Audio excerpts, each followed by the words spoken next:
Moringa, सहजन या drumstick जो भी आप बोलते हैं, सुपर फूड वाला जो प्लांट है, इस पर देखिए फ्लावरिंग स्टार्ट हो गई है।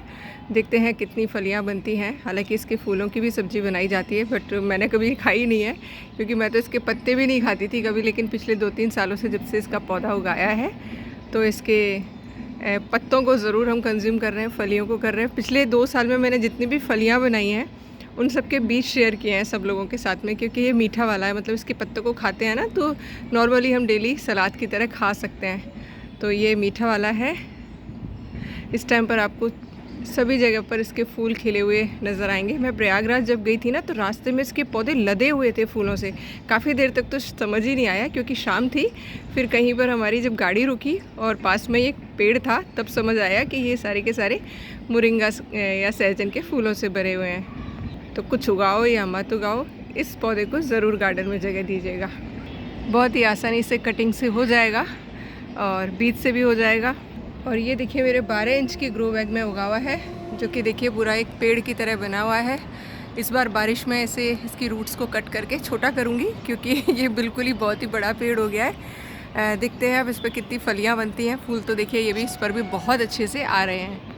अब देखिए आप लोगों के साथ एक टिप शेयर कर रही हूँ। मेरे गार्डन में बहुत ज़्यादा पौधा हो गया है और इस सारे वेट को हल्का रखने के लिए मैं अब जो भी ग्रो बैग्स भर रही हूँ, पहले भी भरती थी लेकिन क्या होता है जो भरे हुए हैं ना पुराने, वो मिट्टी बन जाते हैं तो उनका वेट हो जाता है। तो अब जो भर रही हूँ नए, वापस से लाइट वेटेड भर रही हूँ।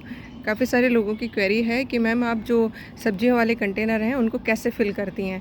तो मैं बता दे रही हूँ क्योंकि मेरे पास अभी 4 कंटेनर खाली हैं, जिसमें से एक मैंने कल फिल कर दिया, एक अभी कर रही हूँ। और बिल्कुल लाइट वेट बनाती हूँ जिससे कि उसके अंदर कोई भी पौधा लगाऊँ तो बहुत अच्छे से सर्वाइव भी करे और पानी को होल्ड करके रखे। अभी मैं कॉलियस के लिए प्लांटर तैयार कर रही हूँ। सब्जियों के लिए मैंने कर लिए हैं लेकिन तरीका मेरा वही रहता है, बस कुछ चीज़ों का थोड़ा सा डिफरेंस रखती हूँ। तो देखिए ये है सब्जी का कैरेट जिसके अंदर मेरी खाद बन रही थी पहले। इसमें देखिए चारों तरफ इस तरीके से जालियाँ आती हैं और इसका जो नीचे वाला सरफेस होता है इसमें भी देखिए इस तरीके से जाली होती है। तो मैं क्या करती हूँ, नीचे इसके प्लास्टिक की थैली बिछा देती हूँ, उसके अंदर होल्स कर देती हूँ जिससे कि मिट्टी भी ना बहे और पानी भी होल्ड होकर रखे। नहीं तो क्या होगा, अगर हम खाली कुछ लगाते नहीं हैं तो पानी का सारा बहाव हो जाता है और जो भी हम खाद भी डालते हैं वो निकल जाती है। उसके ऊपर मैंने ये ग्रीन नेट डाला है क्योंकि ये मेरे पास ख़राब है। पहले साल में मैंने टेरेस पर लगाने की बहुत कोशिश की थी बट हर बार वो फट जाता था, तो फिर मैंने बंद कर दिया और वो इसी तरीके से यूज़ आ रहा है मेरे। तो वो मैं लगा रही हूँ इसके अंदर। अगर ये नहीं है तो आप कॉटन की चादर लगा सकते हैं। एक जियो फैब्रिक करके एक मार्केट में मिलता है ऑनलाइन, वो अगर आप मंगा लेते हैं, पैसा खर्च कर लेते हैं, तो वो आपके लिए परमानेंट एक काम आने वाली चीज़ हो जाएगी क्योंकि वो काफ़ी सालों तक चलता है, वो ख़राब नहीं होता है ईज़िली। ये भी ख़राब नहीं होगा, ये मेरा 2 साल से चल रहा है सेम पॉट में। और कॉटन की कोई भी चीज़ लगाते हैं ना तो वो फटाफट से डिकम्पोज हो जाती है क्योंकि हमारी मिट्टी में हम केमिकल नहीं डालते हैं तो फटाफट से उसको सारा जीव खा जाते हैं। अगर हम वो नहीं लगाते, खाली कार्डबोर्ड लगाते हैं, तो कार्डबोर्ड को भी फटाफट से जो केंचुए हैं वो खा के डिकम्पोज कर देते हैं, तब भी साइड से फिर मिट्टी निकलने लगती है। तो मैंने देखिए पहले सरफेस में प्लास्टिक बिछाया है, साइड में भी मैं यहाँ पर प्लास्टिक लगाऊंगी। नहीं लगा रहे हैं तो ये मैंने नेट लगा दिया है। नेट देखिए प्लास्टिक जैसा ही होता है। अब मैं कार्डबोर्ड के पीसेस लगा दूंगी क्योंकि जब तक कार्डबोर्ड रहेंगे कोई दिक्कत नहीं रहेगी, उसको केंचुए खाते रहेंगे। केंचुओं का बहुत बढ़िया भोजन होता है वो, और हवा भी आर पार जाती रहेगी। या इस तरीके से ऑनलाइन जो है ना ब्राउन कलर के बैग आते हैं, आप ये भी लगा सकते हैं। ये भी बढ़िया काम करते हैं क्योंकि ये डिकम्पोज्ड भी हो जाते हैं जल्दी और मिट्टी को कोई नुकसान नहीं पहुँचाते हैं। ये देखिए मैंने चारों तरफ लगा दिया है। अब मैं नीचे वाले सरफेस में थोड़ा मोटा वाला जो वेस्ट होता है ना वो डालूंगी, जिससे कि जो भी लीव्स डालूंगी वो एकदम कॉम्पैक्ट होके चिपक ना जाएं। तो जैसे आप नारियल का छिलका, कोकोनट के छिलके, मूंगफली के छिलके, अखरोट के छिलके, जो भी मिले, लकड़ियाँ छोटी छोटी, वो सब डाल दीजिएगा। जैसे देखिए मैंने थोड़ा सा डाल दिया है, मतलब थोड़ा सा मोटा होना चाहिए जिससे कि जो भी चीज़ आप डालें वो एकदम चिपक ना जाए सरफेस पे।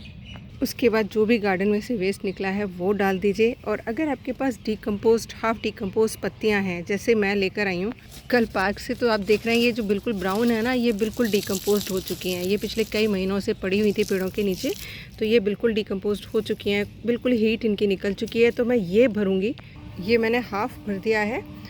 इसमें किचन वेस्ट मत डालिएगा। अगर आपको तुरंत ही, जैसे मुझे अभी 2-3 दिन में ही पौधा लगाना है, मतलब रिपोर्ट करना है, तो मैं इसमें अभी किचन वेस्ट नहीं डाल रही हूँ। किचन वेस्ट में बाद में दबा सकते हैं हम साइड में, लेकिन अगर आप सेंटर में डाल देंगे और उसके ऊपर पौधा लगा देंगे तो क्या होता है, जो किचन वेस्ट होता है फ्रेश, वो हीट डेवलप करता है कार्बन के साथ मिलके।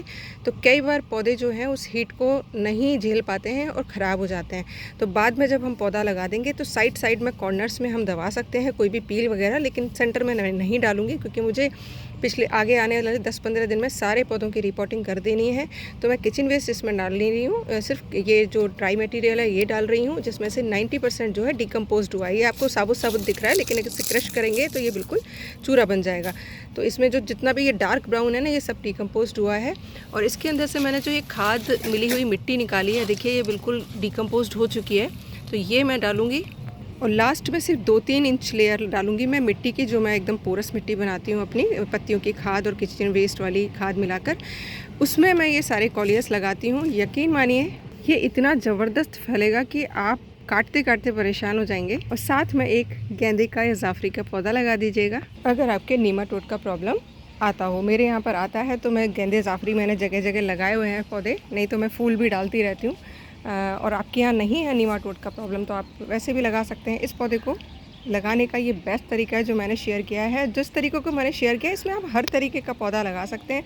अगर आप किचन वेस्ट मिक्स करके रख रहे हैं सेम प्रोसेस में, तो आप 1 महीने बाद कोई भी पौधा लगा दीजिएगा, किसी भी सब्जी का, फूल का। और अभी अगर लेटेस्ट ही आपने लगाना है 10-15 दिन के अंतर पर, तो ये मैंने कॉलियस के लिए तैयार कर रही हूँ मैं। तो इस तरीके से आप लगा दीजिएगा। ये कई लोगों की क्वेरी थी कि सब्जी के कंटेनर आप कैसे फिल करते हो, तो वो मैं बता रही हूँ, मैं इसी तरीके से फिल करती हूँ। बट सब्जियों के लिए जो भर रही हूँ उनमें मैं किचन वेस्ट बीच बीच में मिक्स करती जा रही हूँ, क्योंकि 1 महीने बाद उनमें कोई पौधा लगाऊंगी तो जिससे कि वो किचन वेस्ट डिकम्पोज्ड हो जाए और उसका हीट सारा का सारा निकल जाए। तो चलिए मैं लगती हूँ अपने काम पर, आप लोग भी अपने काम निपटा लीजिएगा। मुझे इस बार एक भी प्लांट नहीं लगाना था क्योंकि मुझे छुट्टियों में जाना है कुछ दिनों के लिए, लेकिन फिर भी देखिए मैंने इतने सारे बीज लगा लिए हैं, क्योंकि एक गार्डनर का जो लालच होता है ना, वो कभी ख़त्म नहीं होता है। तो देखते हैं कैसे मैनेज होगा। बने रहिएगा चैनल पर, और प्लीज़ अगर आपको पसंद आते हैं 1% भी, तो प्लीज़ शेयरिंग ज़रूर करा करिए, क्योंकि ये हमारा जो मैसेज है गार्बेज टू ग्रीन वाला, ये एक ऐसी चीज़ है जिसमें किसी को भी 1 रुपया खर्च नहीं करना है। प्रकृति को बस वापस देना है जो उससे लिया है। और यकीन मानिए, यकीन हो ही गया है आप लोगों को कि जो आप दोगे वो ज़रूर पाओगे। और प्रकृति का कहते हैं ना, माँ है, आशीर्वाद इतना मिलेगा कि भर भर के। आप देख ही रहे हैं टमाटर के पौधे बेचारे सारे ख़राब हो गए, लेकिन टमाटर से लदा पड़ा है पूरा पौधा। तो आपके पास जगह है तो कितने ही ऑर्नामेंटल प्लांट्स उगाइए, लेकिन अपने खाने के लिए कुछ सब्जियां ज़रूर उगाइए। Thank you for watching.